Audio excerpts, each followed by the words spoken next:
নেত্রকোনা শহরের বড় বাজারে ভয়াবহ অগ্নিকাণ্ডে অন্তত ৬টি দোকান ও ৩টি বসতবাড়ি পুড়ে গেছে। আগুন নিয়ন্ত্রণে কাজ করতে গিয়ে ফায়ার সার্ভিস ও সিভিল ডিফেন্সের সদস্য সহ ৪ জন আহত হয়েছেন। তাদের নেত্রকোনা আধুনিক সদর হাসপাতালে ভর্তি করা হয়েছে। জেলা প্রশাসক খন্দকার মুশফিকুর রহমান জানান, শুক্রবার রাত ৯:৩০টার দিকে বড়বাজার এলাকায় আগুনের সূত্রপাত হয়। খবর পেয়ে ফায়ার সার্ভিসের ১০টি ইউনিট ঘটনাস্থলে পৌঁছে আগুন নিয়ন্ত্রণে কাজ শুরু করে। প্রায় ২ ঘন্টার চেষ্টায় আগুন নিয়ন্ত্রণে আসে। ফায়ার সার্ভিস সূত্রে জানা গেছে, আহতদের মধ্যে নেত্রকোনা ফায়ার সার্ভিসের স্টেশন অফিসার খানে আলম খান রয়েছেন।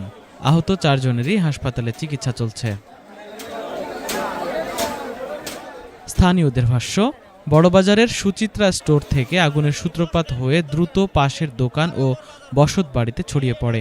অগ্নিকাণ্ডে সুচিত্রা স্টোর, উর্তি স্টোর, মজুমদার ইলেকট্রনিক্স, জুতার ও সিরামিক্সের দোকান সহ মোট ৬টি দোকান এবং প্রান্ত সাহা, শুভ সাহা ও লিটন চৌধুরীর ৩টি আধা পাকা টিনশেড বসতবাড়ি পুড়ে যায়।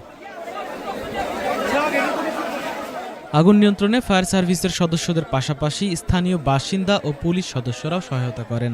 হাসপাতালে চিকিৎসাধীন স্টেশন অফিসার খানে আলম খান জানান, আগুন লাগার সুনির্দিষ্ট কারণ এখনো জানা যায়নি।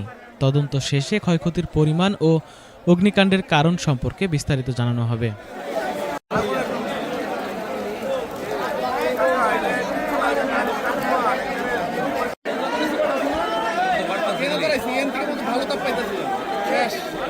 পাঁচশো টাকা ইয়ের দোকান।